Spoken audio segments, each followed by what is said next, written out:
Bienvenidos a la economía. El presidente francés Emmanuel Macron se reunió con Joe Biden y pidió más coordinación económica de ambos lados del Atlántico. Macron había tachado de superagresivo el nuevo plan de recuperación industrial estadounidense, añadiendo que podría llegar a dividir a Occidente. Pese a estas discrepancias, Macron mostró una imagen de sólida alianza en su visita oficial que inició este jueves en Washington. La llamada Ley de Reducción de la Inflación estadounidense prevé un monto total de 430.000 millones de dólares para luchar contra el cambio climático. Esto incluye subvenciones para autos eléctricos fabricados en Estados Unidos que Macron considera discriminan a las empresas europeas. Lo que ha sucedido en los últimos meses ha supuesto un gran desafío porque empezamos a tener diferencias en temas energéticos y porque el coste de la guerra no es el mismo para Europa que para Estados Unidos. Y lo más importante es que decisiones que se han tomado, de las que comparto los objetivos, en particular la ley de reducción de la inflación o la ley de microchips, dividirán más a Occidente. Crean tales diferencias entre Estados Unidos y Europa que quienes trabajan en varias empresas se limitarán a decir que ya no quieren invertir al otro lado del Atlántico. Analizamos el encuentro de los dos mandatarios hoy en la Casa Blanca con nuestra compañera en la Bolsa de Nueva York. Mana, empecemos por la llamada Ley de Reducción de la Inflación, que, como decíamos, ha separado a la Unión Europea de Estados Unidos. ¿Cómo queda la situación tras la cumbre entre Macron y Biden? Se quieren limar asperezas. La palabra que más se ha repetido en la rueda de prensa y en el comunicado oficial tras la reunión ha sido resincronización. A ambos lados del Atlántico se quiere crear una industria sólida de futuro, crear empleo y sincronizarla entre las dos partes del Atlántico.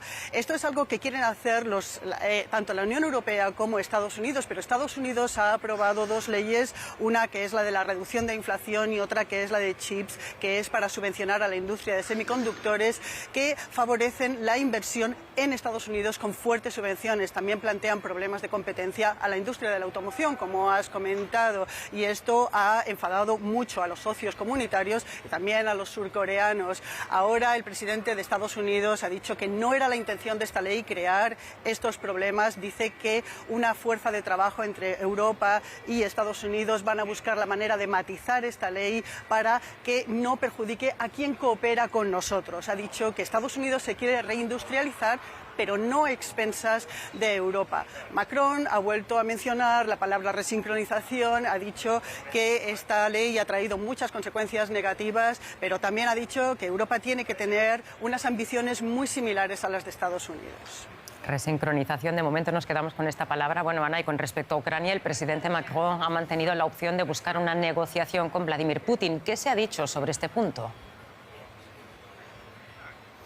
Macron ha dicho que nunca habrá un acuerdo de paz que no sea aceptable por parte de los ucranianos. Eso para empezar. También han dicho que se van a mantener todas las ayudas que se puedan para apoyar a Ucrania y a la población civil ucraniana, sobre todo en estos momentos de invierno, con tantos problemas con la red eléctrica y toda la infraestructura civil que está siendo atacada por Rusia.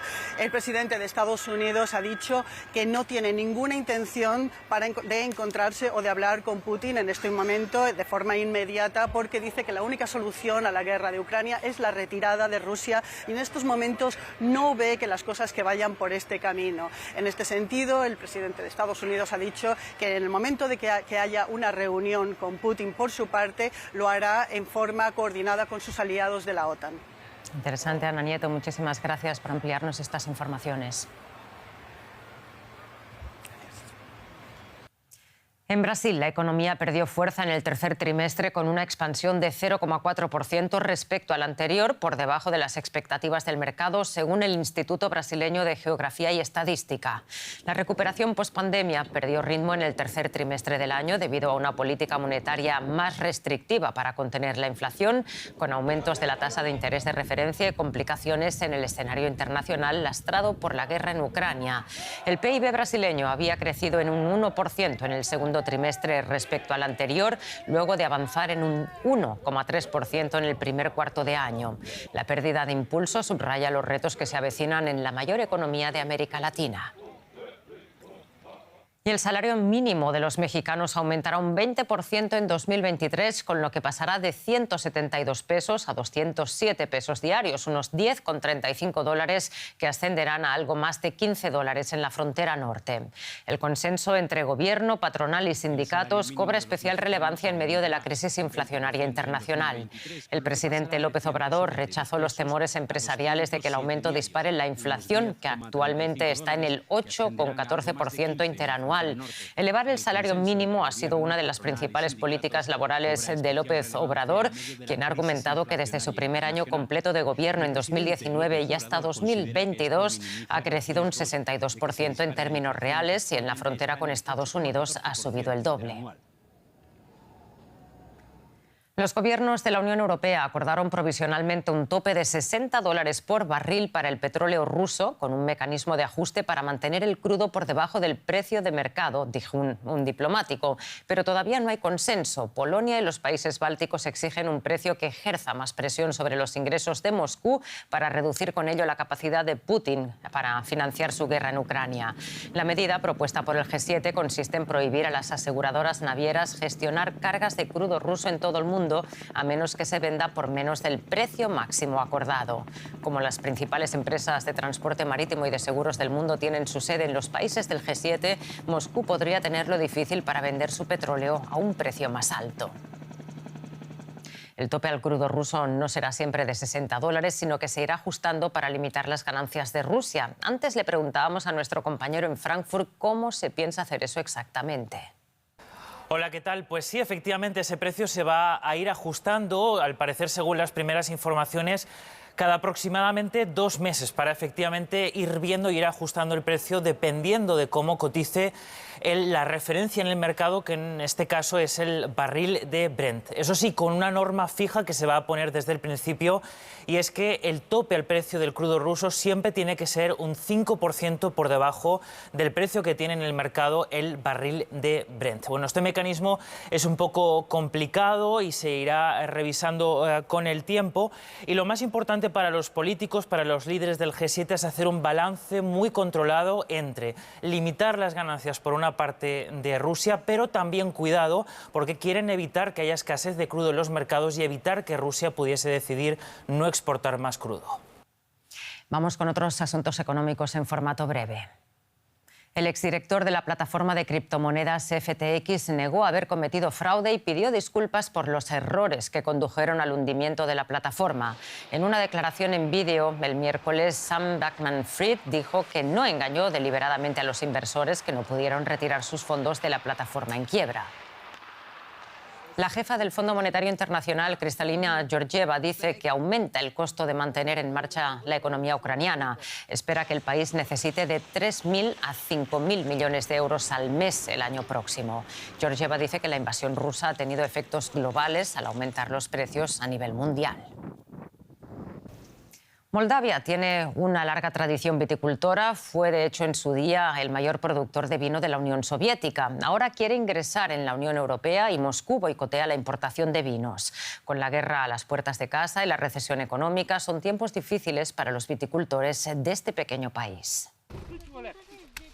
Con muchas horas de sol y poca lluvia, 2022 será un buen año para el vino moldavo, aunque los vendimiadores apenas lo notarán. A su exiguo salario se une una inflación de casi un 30%. Nos pagan 40 leus la hora, unos 2 euros al cambio. ¿Se lo imagina? Con 40 leus apenas se puede comprar una salchicha pequeña en la tienda. Los bajos salarios hacen que muchos jóvenes quieran abandonar el país. Nadia Stirbul ya ha pensado en emigrar para dedicarse a la cosecha en otro país europeo. Sin embargo, todavía no se atreve a dar ese paso. Aquí puedo trabajar todos los días, así que no me puedo quejar, las cosas van muy bien. La viticultura tiene una larga tradición en esta antigua República Soviética. El clima es favorable y muchas partes del país gozan de fértiles suelos. Esto hace que el vino sea una de sus principales exportaciones. Las bodegas Milestimesi producen grandes cantidades de vino para el extranjero. Hasta hace unos años Rusia era su mayor cliente, pero desde que Moldavia estrechó lazos con la Unión Europea, Moscú boicotea el vino moldavo. Esto no se lo pone fácil a la comerciante Victoria Birgau, quien no se imaginaba un comienzo tan duro en su carrera profesional. Tenemos que luchar con una nueva forma de proteccionismo internacional que impide hacer previsiones, especialmente si tenemos en cuenta el actual panorama internacional con la guerra y las crisis actuales. Así que necesitamos mercados de exportación diversificados. Uno de sus mejores activos es su bodega, una de las mayores del planeta, con casi 1,5 millones de botellas a 70 metros bajo tierra. Victoria Birgau ha encontrado nuevos mercados en Japón y China, aunque afronta la dura competencia de los vinos franceses e italianos. Espera que cuando termine la guerra entre Rusia y Ucrania, los turistas regresen al país. El turismo todavía es un rubro poco explotado en Moldavia. 2019 fue un buen año financieramente en ese sentido. Estamos intentando promocionar el turismo vitivinícola, además de un turismo activo y ecológico.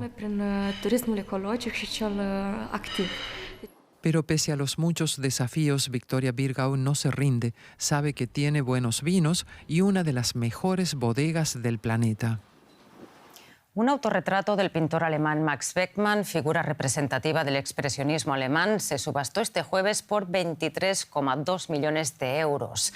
Data de 1943, durante el exilio del artista en los Países Bajos. Beckmann huyó allí de la Alemania nazi, donde el régimen calificó su arte de degenerado y retiró sus pinturas de los museos. Y hasta aquí la economía. Ya saben que pueden seguirnos en la web y en redes sociales. Gracias por estar ahí.